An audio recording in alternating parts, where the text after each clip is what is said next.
Hi, my name is Steve Buchanan.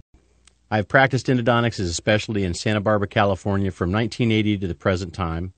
I'm an assistant clinical professor in USC's postgraduate endodontic department, a diplomat of the American Board of Endodontics, and I'm the founder of Dental Education Laboratories, a hands-on teaching facility in Santa Barbara. On this DVD for Engel's textbook, Endodontics, I'm going to review the concepts and techniques for using the GT system of instruments and materials, which I designed and is manufactured by Dentsply Tulsa Company. I first began development of variably tapered endodontic shaping files in 1988, before handpiece-driven instruments were on the scene and before nickel titanium alloys were used to make root canal files. My inspiration for changing the way we thought of file geometry was because it was very difficult and time-consuming to create tapered root canal shapes with the K files we had at that time. This was primarily because these K files only had a taper of 0.02 millimeters per millimeter file length. The basis for my variably tapered file concept was Dr. Herbert Schilder's landmark paper, Cleaning and Shaping Root Canals, published in Dental Clinics of North America in 1971. In it, he described the great advantages of creating tapered root canal preparations instead of the apical stop preparation which was prevalent at that time. All of my clinical endodontic experiences have proven to me and others that he had it right. Probably the best way to explain these advantages is to mention that tapered preparations more closely match the natural shape of root canals than the stop preparation. Root canals, when they are first formed, have fairly continuous tapers with the largest diameters at the orifice level and the narrowest diameters at their terminal apical points. When we have a shaping objective that is coherent with the natural shapes of root canals, we experience far fewer procedural accidents during treatment, such as apical ledging and transportation, and obturation results are much easier as well. First, I'd like to talk about the basic features of the GT file set. GT files are anatomically designed. Their geometries mirror the natural anatomy of root canals when they are first formed, which turns out to be an ideal shape for treatment. They are available in 4 standard tapers. The yellow banded files are the 20 series with taper sizes 0.04, 0.06, 0.08, and 0.10 millimeters per millimeter. Those tapers are present in the 30 series and the 40 series as well. In other words, they are all the same tapers, but their tip diameters vary from 0.2 millimeters to 0.3 millimeters to 0.4 millimeters. In addition to the standard GT files, 3 accessory files are available. Each of them has a 0.12 taper, but they vary by their tip diameters, which are 0.5, 0.7, and 0.9 millimeters. These are used to shape extremely large diameters of canals or those with immature apices. Any canal larger than this would be considered an open apex case, and ProRoot MTA material would be required for obturation. Because of the unique range of files in the GT set, we have an answer for every shaping requirement you may encounter in practice. With their significant tapers, their safe tips, and cutting flutes, GT files create the most ideal shapes with the fewest files of any system of shaping instruments in the field of endodontics. While there are 15 variations in GT file geometry, you will only need 1 to 3 of these instruments to shape any given root canal. These instruments create what I call predefined preparations. By choosing the shaping objective instrument, meaning the largest GT file that will go to length, you have automatically determined the preparation shape that will result. Once we have a predefined shape in a root canal, for instance a 2008 GT shape, we know exactly what size of obturator will fit in that preparation. We also have gutta percha and paper points that are designed to fit GT shapes exactly. GT files have safe radius tips and radial lands. This is a distinctly non-cutting tip. Their shank-in cutting flutes are limited in diameter to prevent overpreparation of the coronal aspects of canals. This safe file geometry prevents laceration and transportation of root canal end zones, unlike most other rotary shaping files. With GT files, we have total forgiveness of length determination errors. If we inadvertently instrument beyond the end of the root canal or terminus, we still have ideally tapered resistance form. Our cones will still bind perfectly at their tips, and we will get an ideal outcome in spite of being in error. Here we see a rotary 2006 GT file taking 4 millimeters out the end of a severely curved mesial canal in a lower molar. The end result, it's perfectly round. There are no lacerations. The radius tip and radial lands keep the file centered in the root canal. And here's the cone fit into that preparation. It's totally corked. GT files answer a great need in endodontic therapy, the need for a standardized tapered preparation. Obviously, we need enough deep shape in root canal systems so that we can thoroughly irrigate their apical anatomic complexities. Less obvious are the advantages of tapered apical resistance form.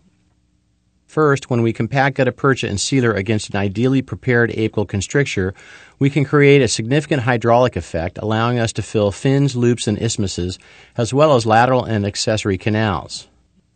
Second, this type of resistance form allows us to consistently contain the filling material at the terminus. Without ideal apical shape, we get inconsistent obturation results. Our fills will seldom be at the correct length. When we have inadequate resistance form, we're in big trouble. The canal in this SEM photo was prepared with a non-GT .04 tapered file taken 1/4 millimeter past the terminus. This amount of taper is incapable of containing the filling material during condensation procedures. An important truism is that the simplest root canal systems, if poorly shaped, cannot be adequately filled by even a talented and experienced endodontist. Conversely, the most complex root canal systems, if ideally shaped, can be easily and perfectly filled by a dental student. Extensive research done by myself and others confirms that GT shapes most consistently stay in the path of the canal and that the shapes are very predictable. This is a micro CT reconstruction of a severely curved canal shaped with GT files. The dark red canal form is the preoperative pathway, and the green canal form is the preparation after shaping. Note the fidelity of the GT shape to the original canal path. There is little or no transportation. The next reconstruction is of shapes made with very sharp, non-leaded file flutes. They cut way inside the curves coronally and way outside the curves apically. In addition to maintaining the original canal path, GT files provide confirmed deep shape. If we have adequate deep shape, we can get ideal cone fit. The cone must bind at its tip. If it binds there, you cannot overfill. Most people don't understand that when you overfill, it's because the cone bound short of its tip. With the safe, non-cutting GT file tips, if we instrument short, there's no ledge. We just reset the stop and extend the prep to length. This is a huge advantage. With GT files, we get adequate deep shape without over-enlarging the coronal parts of the root canal. Very important in this case because a strip perforation could have easily resulted otherwise. Despite this 100-degree apical curvature, the coronal enlargement of this mesial canal is remarkably conservative. This is a well-treated root canal system. Unfortunately, there is a strip perforation in the mesial buccal root. We must consistently avoid this devastating clinical outcome. In this canine tooth, it took only 90 seconds to create the preparation shape that gave me this perfect fill. While the irrigants, as usual, needed to be in the canal for 30 minutes after the shaping was completed, my time in the case was unbelievably brief. I used a single GT file, cut 5 times with it, and the shape was done. In this section, I'll show you the very simple technique for using GT rotary files, and I'll guide you through a clinical example.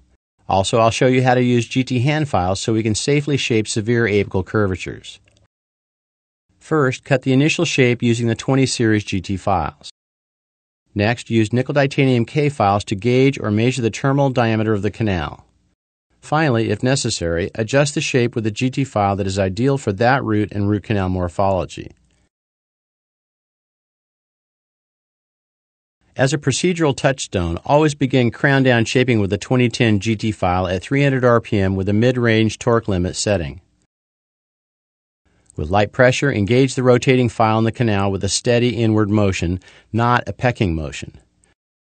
The file will slowly cut in an apical direction for 3 to 5 seconds.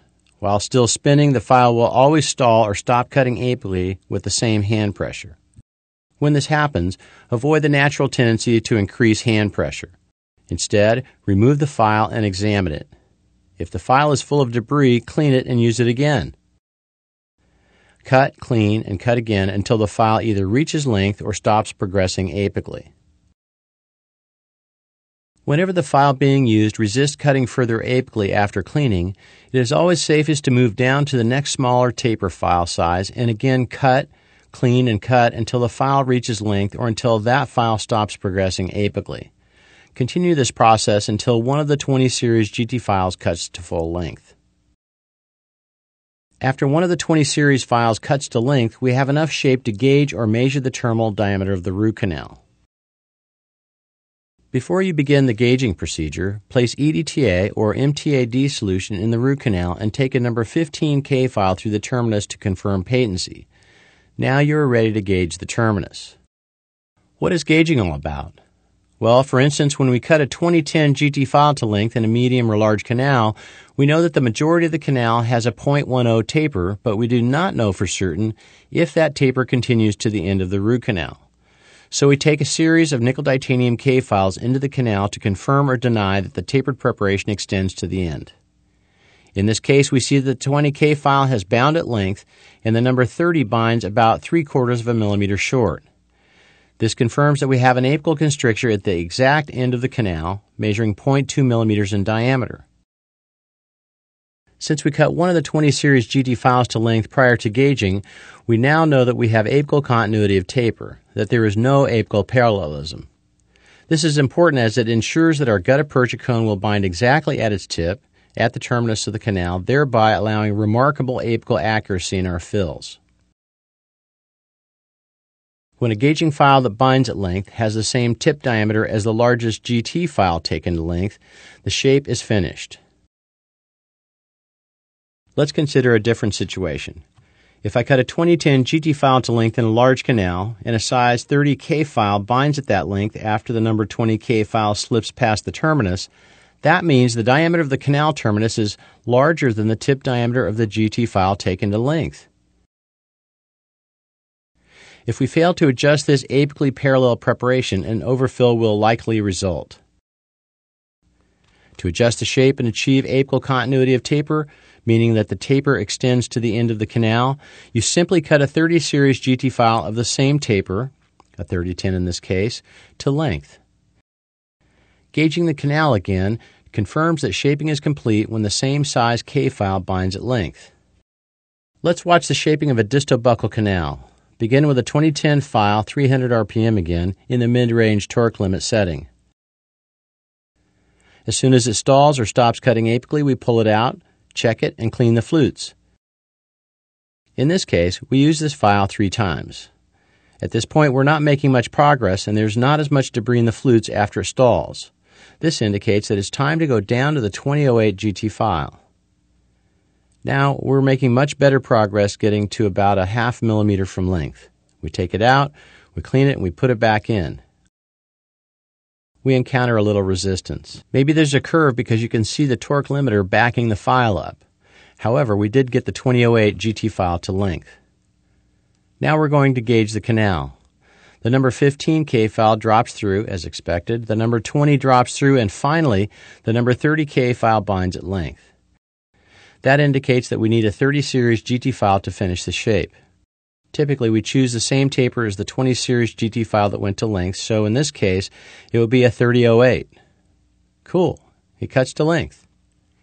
It's critical to re-gauge to make sure the corresponding K file, a 30 in this case, binds at the same position in the root canal. When it does, you're done.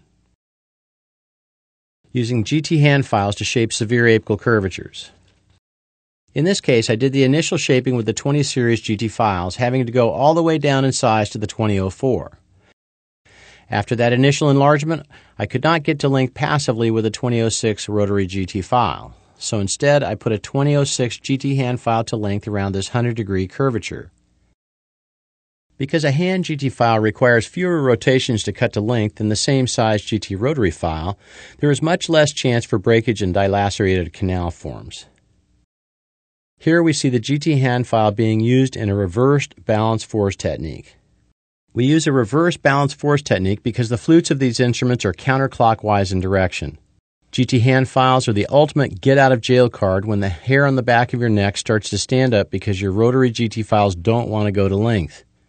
If you exercise the good judgment to go to hand GT files in difficult cases, breakage will be an extremely rare event. Research and clinical results have proven the safety and efficacy of GT files, and continued improvements have made it, at this time, the most well-developed endodontic treatment system in the world of endodontics. Please log on to my website, endobuchanan.com, for information about our more detailed DVDs and for our hands-on training courses at Dental Education Laboratories. I really appreciate the time you spent watching this disc, and I hope it's demystified the selection and use of rotary files for you. In the meantime, I'll see you at the Apex.